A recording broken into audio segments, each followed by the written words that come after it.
guys, we met back up with Andy and Alan. We just want to get their opinions, their thoughts. It's the end of day 2 here at the Capital Audio Fest. Myself had an amazing experience so far, but wanted to pick you guys' brain. What was the standout demo room that you've seen so far? Well, if we're going to talk about demos, there's a room with a product called the BAACH SP. Andy knows more about the company and the founder. Why don't you say a couple of words about that, and then I'll say what the demo was. The founder and the engineer behind it is literally a rocket scientist, a Dr. Edgar Schwery, who has for 3 decades been at Princeton University running their jet propulsion lab. But he has a second passion, which is spatial audio, and actually has a second academic domain there where he studies spatial audio. And he has attacked what he considers to be the primary defect in traditional stereo reproduction, which is something called acoustic crosstalk, the fact that your left ear hears something of the stuff that your right ear is supposed to hear and vice versa. So he has developed the most successful crosstalk cancellation filter ever, and has been demonstrating it at shows for the last 6 or 7 years with increasing visibility. See, when you said spatial audio, I'm not even joking, rocket scientist. I thought we've got new groundbreaking stuff. We're testing hi-fi in outer space, but I got it, I understand. Okay. Right, But no, we're talking about the sound space. Yeah, Yeah. exactly. It took me a second there. In fact, I was first introduced to this technology in CES, at CES in 2015. So it's been quite a while. And it keeps getting better. So imagine a room that's not very big. It's one of the smallest rooms at this show. And we have small speakers, but we're playing big pieces of music, orchestral or some big rock. And what you hear is a huge, all-enveloping soundstage. It's incredible. Yeah, instead of what you would expect, which would be a miniaturized stage. It is quite remarkable. I think that's a shoe-in for my What is it about that though? Like, I'm sure if we get him on the camera, he could talk for 2 hours about it. But is there a way to summarize what is it about it that makes that so special? He is using digital signal processing (DSP) to eliminate the crosstalk we normally hear, as Andy was saying. So now your left ear is only hearing what it's supposed to hear, things that are coming from the left, and the right ear is only hearing what things coming from the right. And as the good doctor says, your brain is doing the rest. The remarkable thing is, I think, that all this information is there on recordings going back 50, 60, 70 years. So we listened to some of our favorite recordings from our youth, and they are revealed in a way that is not synthetic. You're not adding anything to it. You're revealing what was there all along. So to me, that all sounds good. That sounds amazing to me. But I gotta ask, this may be a dumb question, but like in the audiophile community, because that, correct me if I'm wrong, that's like a digital correction of some sort. It is. Is there some analog like diehards that are like, I just don't believe in it, or I don't like it? Is that a thing, or am I just overthinking? You can do it analog, but it involves putting a mattress down the middle of your room and putting your nose on the mattress so that truly your right ear hears what's supposed to hear and the left ear is. This is a way of doing it electronically, and that should not be anathema to audiophiles. Right. It's a way of solving a defect that has been there in stereo reproduction since the 1950s. You know, so it does introduce some digital circuitry. You no longer have a pure analog path. And I mean, I was just listening to it, and I didn't hear any particular deficit as a result of there being digital in the path. But analog diehards will say that that is by nature compromising the sound. And they may be right, but then what you have to consider is, okay, that's on the one hand, but on the other hand, you're getting all these other benefits. Do they outweigh that? That's the question that every listener will have to answer. Just the way you described it, I would just assume the answer to me anyways would be yes. Like it outweighs pros outweigh whatever cons you could bring to the table? This question is being asked in so many ways in recent months, and nothing personifies that more than the whole MoFi thing. All of a sudden, people didn't like their MoFi recordings when they found out there was a digital step in there that they weren't aware of. This wouldn't have been a controversy had it been revealed up front. But there's a certain amount of religion that goes on here, and stepping away from that can be quite liberating. And it's not just with these spatial corrections. There's room correction components that are digital, and they tend to be the best of the breed. But you know, and some audiophiles will steer clear of those because they introduce a digital step. But I mean, you guys love it. The guy's a rocket scientist. He knows what he's doing.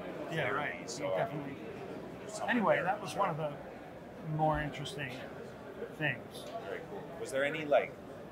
Oh, I have Was another there any- interesting thing okay, I want to let's say. hear it. Sorry. No problem. And Andy hasn't seen this yet. So there's a room. It's in the T+A area, and the guys are associated with T+A, but this is not T+A equipment. The electronics are called Phasemation, and the speakers are called Aurion, A-U-R-I-O-N. So they're planar speakers, okay, and they're big. So imagine big planar speakers. We normally think of Magnepans as the quintessential. And one thing they all have in common is they're incredibly inefficient. They take a lot of power. They're really hungry. So this guy, I met the designer, he figured out how to make planar speakers that are very efficient. I guess mostly by using really big magnets for the drivers. And to prove how efficient they are, he's driving them with 25 watt SET amplifiers. And that is some of the best sound I've heard at the show. What was the name of the company again? Aurion Okay. and Phasemation.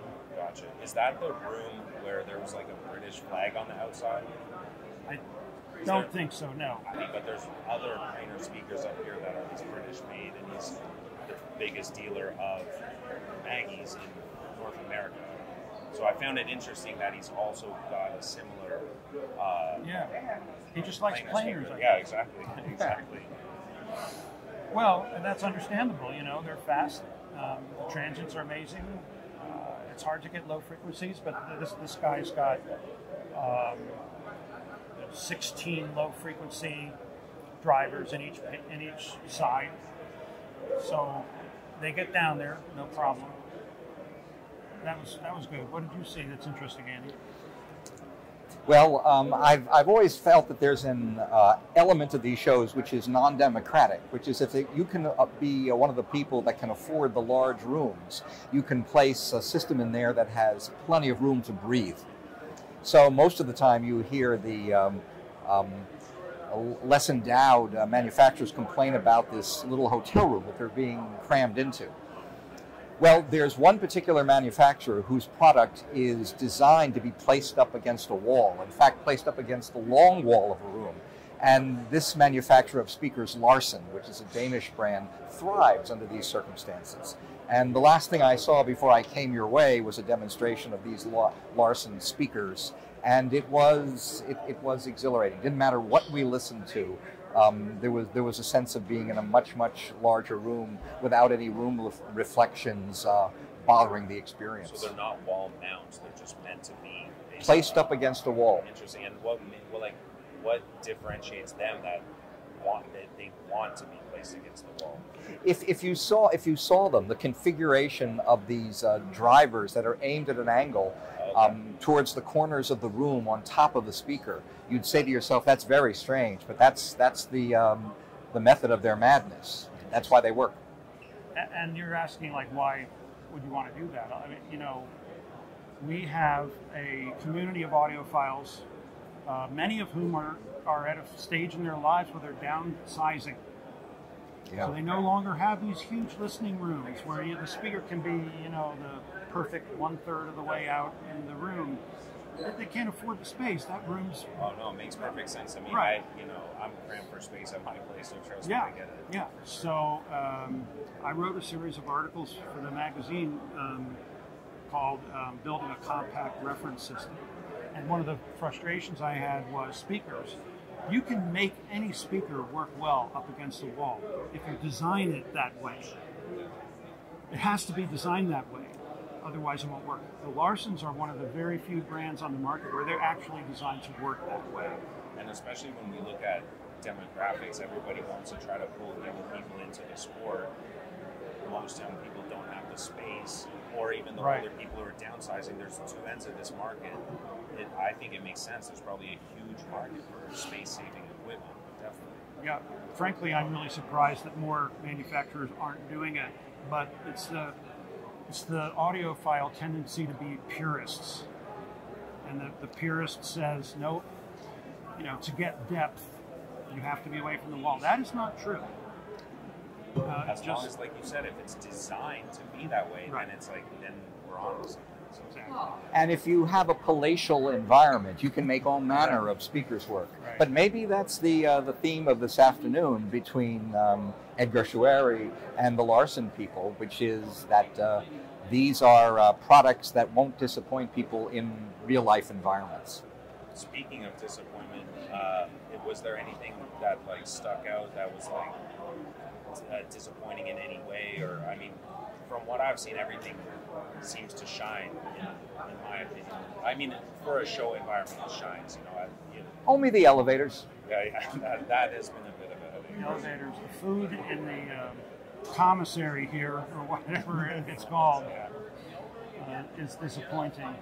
But as far as the show goes, I think I agree with Andy.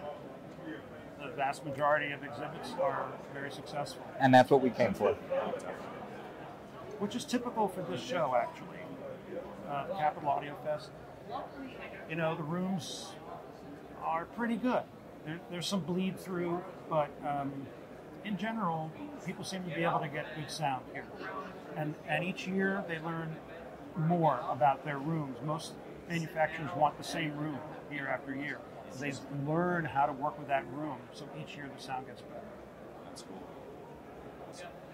All right, guys, I appreciate your time again, as usual, and if there's any other further thoughts before we wrap this up.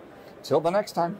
Yep. I've got one further thought, and it was triggered by your question about disappointment. Yep. There are a couple of manufacturers that haven't caught on that this is a great show.